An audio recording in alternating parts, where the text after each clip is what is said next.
I read somewhere that well, people call the Blackening the master of puppets of this generation.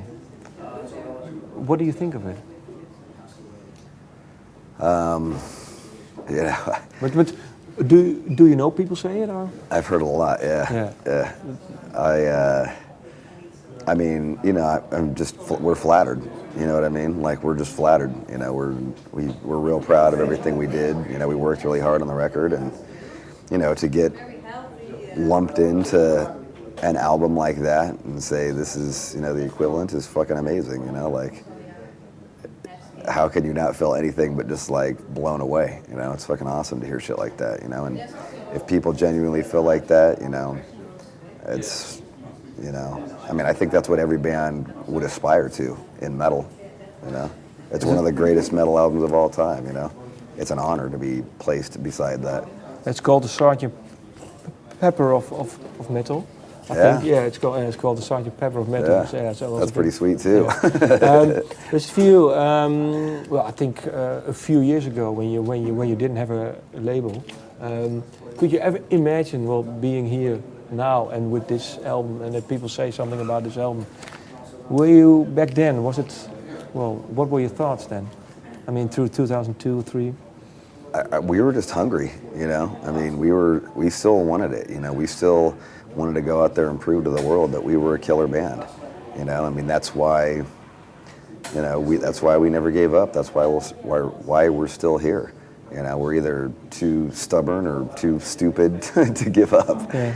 And, you know, I mean, did we know if we ever would? No. I mean, there was many times when it looked like we never would be able to do it, but, you know, we did.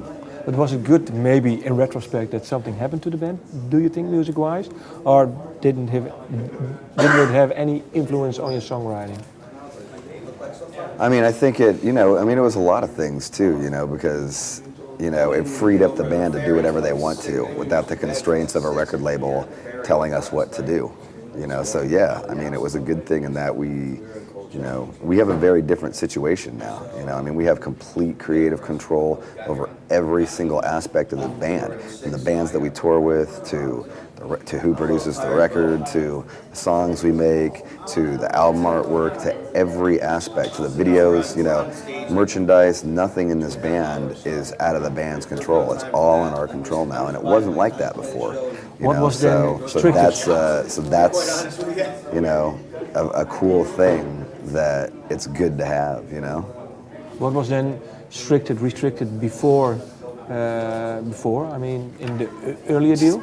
You know, just it's a different situation, you know. It's just a completely different situation, you know.